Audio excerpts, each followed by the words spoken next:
It all began here at the College of Charleston for Rutledge Cab Company Executive Chef Matthew Ward. In this edition of Quintin's Close-Ups, I sit down with the chef one-on-one.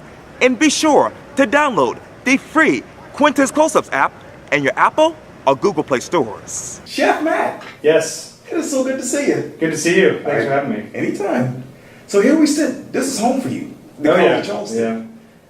Talk to me about Matthew Ward as a student during your years here. Was I really a student? So I started college here at College of Charleston in 2005. Yeah. Took the extended graduation route. Didn't finish in 4 years. But during my time at College of Charleston, in the search for jobs, the first places I started looking were restaurants. And the first place I applied was Carolina's on King Street. Right. Had zero experience. Applied for a dishwashing job, did not get the job. Wow. So, that still sticks out in my mind. It still kind of resonates with me. The general manager met me at the door, the suit, and you don't have any experience. Okay, where do I go? And then I went down the road. There used to be a cafe on the corner of East Bay and Calhoun, Right. Rising High Cafe. Exactly right. And the gentleman there hired me right away, minimum wage. Wow. But it was 40 hours a week, and we were doing from scratch things, and kind of didn't really think anything of it at the time, but I was interested enough to kind of stay there. I ended up working for him for 3.5 years. And that took me up until the time I thought I was going to graduate. Did a little bit of odd work here and there, and then I found a Craigslist ad for a part-time catering job with Patrick Properties. Yeah. And Chef Nico at the time just called me. It was a hire on the spot job, and I got the job there, and I just kind of worked my way through kitchens in college. And so I was working full time. I was going to school full time. I paid my own bills, so sometimes I'd have to skip class and pick up a shift, or to kind of make ends meet. But I really felt at home in the kitchen. I felt like that's kind of where I belonged. And the longer I was in school, and the longer I started doing this, I just kind of made it a point to finish school, but to pursue cooking. And I loved my time here at the college. Spent many hours here at Housestone. Late nights working full time with all-nighters, up until 4 or 5 in the morning, sometimes no sleep, and then take a test and then go back to work, and then, wash, rinse, repeat. And then, once I graduated, I immediately started working for Nico full time. I remember I was like, hey, I need graduation weekend off. And he's like, well, it's the busiest weekend of the year. And I'm like, well, I'm graduating. So immediately I graduated college, and I started working at a fish restaurant full time. So, although I did enjoy my time here at the college, living downtown kind of brought me to the kitchens. Right. It was a good experience all around. Absolutely. And I think having a background, a formal education, not culinary school or anything, but having a formal education has kind of prepared me in a different way than most chefs are prepared. They're in culinary school, they're learning everything, sauces and, soups and knife skills and, different baking and pastry and everything. Right. And I kind of went the opposite route, and I learned all that stuff coming up through the kitchens. And that's one of the things, when I graduated college, I was going to go to culinary school. Right. Nico said, no, don't. I will pay you a wage to work and learn in my kitchen, the same things he was learning in culinary school, and now you won't have a mountain of debt. Wow. So now I just have a mountain of debt from college. Yeah. So it was good, and I think everything kind of happened for a reason, and it worked itself out. Yes, indeed. But it all paid off, because this is the City Paper headline from November 27th. Matt Ward named new executive chef at Rutledge Cab Company. Yes. Yeah. And obviously your boss basically said this: we are very pleased to have Matt with us. So how pleased are you with Rutledge Cab Company? I love it. I come from, higher end kitchens, fine dining. And the time that I spent in Ohio was extremely, at the Culinary Vegetable Institute, it's white tablecloth, it's, pristine service, it's, tandem serving style where 10, 12, 15 courses sometimes, Michelin-starred chefs coming through, and then to kind of turn the corner and come to a Charleston institution like Rutledge Cab, where there's no fancy equipment. There's no white tablecloth, there are no tweezers. Right. there are no microgreens, Right. there are no petite vegetables. It's fire, it's food, we're meat, Yeah. heavy. And honestly, it's a happy kitchen. I think everyone there is there to cook, and they want to cook. And they want to cook good food. It's high volume. We'll on Monday serve 500 burgers, the $5 Burger Monday, Right. and it's constantly moving. We're getting busier and busier. Yes. Business is picking up Right. at an increase from this time last year. Right. More people want that kind of food, and it's a good atmosphere. We want you to come in for dinner, with your grandma and your 10 of your best friends, and we want you to come in on Sunday brunch when you're hungover and want a Bloody Mary and some biscuits and chicken and all that stuff, and maybe on Monday to watch some football and get a burger and beer. We're that spot, and it's going to give us, having that spot, having that kind of clientele, it's going to give us the opportunity to kind of just elevate everything from this point forward. And you have free parking and overflow parking as well. We have overflow parking, we have free parking, we're in a great neighborhood. Wagner Terrace, kind of at the tail end there. We're right off the interstate, so anyone coming, to us can get off right on Rutledge Avenue, and we're right there. And it's such a convenient location. And it's off the beaten path too, Right. So, we're not tourist driven, we're where the locals go. Yes. All the locals come to us, Yeah. and so everyone comes to us, all the tourists come to us, after the fact, which is Right. cool. They come to Charleston and they do their thing, and then someone mentions us, and Yes. so we're usually their last stop on their way out of town, which is really cool. Wow. Yeah. And you talked earlier about a happy kitchen. How do you make that kitchen happy? It was happy before I got there, I think, but now that I'm there and I'm able to kind of show these guys a little bit different ways of doing things, or how can we work together as a team? I don't believe anyone in the kitchen is above anyone else. Right. I'll wash dishes till midnight, and I don't care. I'll get on the line and cook. Obviously, that's what I do. I cook. Right.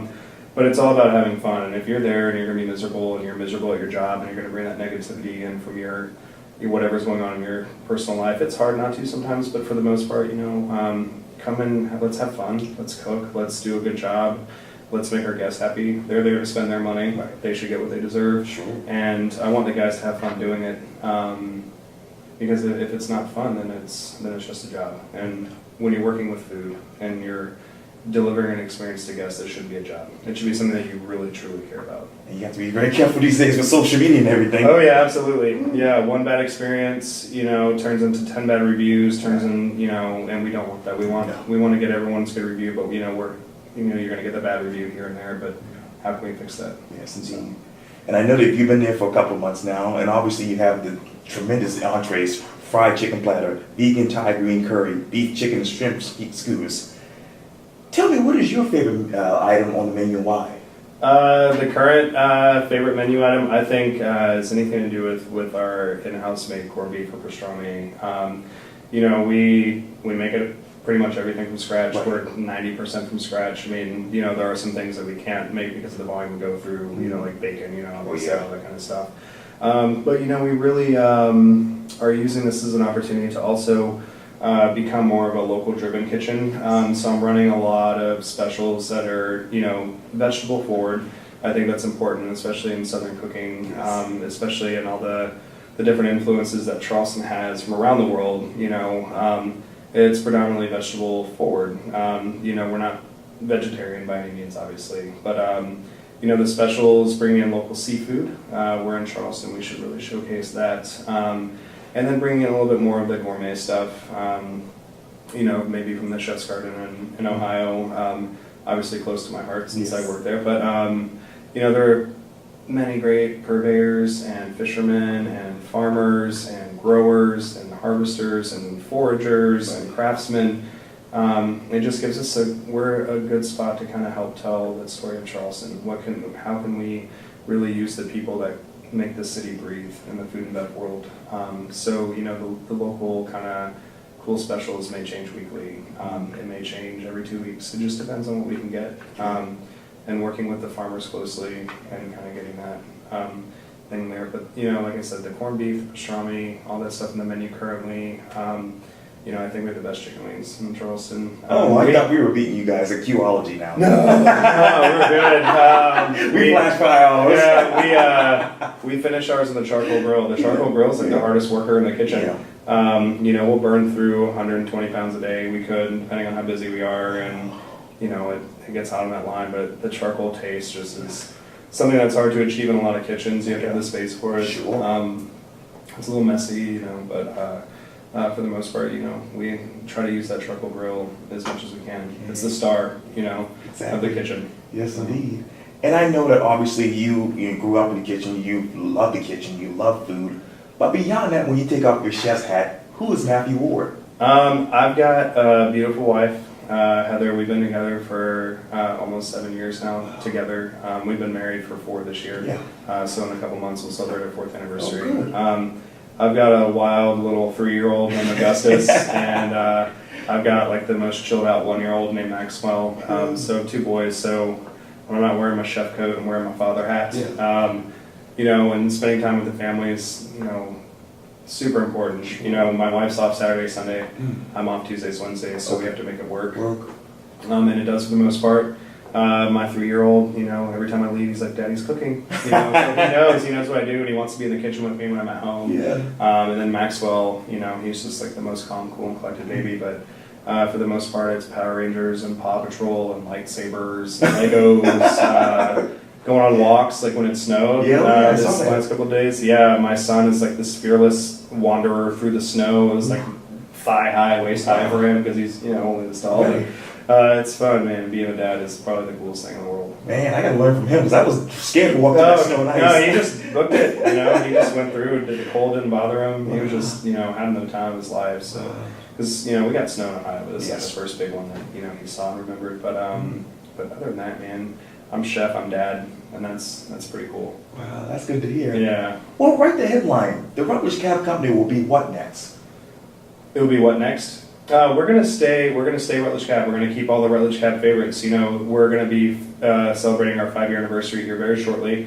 And it's hard to believe they've been open for 5 years. I remember when I was in Charleston and they opened, and it was on this side of town. I was on this side of town, Right. so only once or twice had I eaten there before. But it's hard to believe it's going to be 5 years, and there's no reason to change what we've kind of become known for. Sure. Does that mean that we'll change the menu? We potentially could change some of the menu, but we're going to keep the Rutledge favorites, the things that have built the reputation for Rutledge Cab. People know us for our burgers, Right. but can we also be known for something else? Can we reach out to a different kind of clientele, or can we reach out to a different kind of group of people that want to try something different? Are we going to do all the crazy, molecular stuff? Absolutely not. We're not that kind of place. Okay. But we want to bring in, more, like I said, more local, more just kind of homey kind of things. And we're going to keep the corned beef. We're going to keep doing the pastrami. I think it's good. We're going to keep doing the wings the way we do them. We're going to keep the burgers and all that stuff. But can we elevate them? Absolutely. And there's no reason to think that Rutledge is going to change. It's going to stay Rutledge. I'm just there to hopefully potentially elevate it, make it better, and bring in a different clientele that hasn't really, eaten with us in a while. We have been there for 5 years, so maybe some people have forgotten about us, but can we be the talk of the town again? Yeah. And that's kind of the goal, is just to make it better than it currently is. And it's great. Yes, indeed. Can we make it the best it can be? We're serving 1,500 burgers a week. We should serve the best burger in Charleston. Right. We're going through 100 pounds of chicken wings a week every couple of days. We should serve the best, so it's about, if we're serving this many people, we should be serving the best version of those things. And that's kind of what I'm there to help facilitate. I was walking back from Charleston City Hall last night after the council meeting, and I know it's a slow time for us, but a lot of these restaurants, 82 Queen, Pullman's Porch, Old Town, they weren't too busy.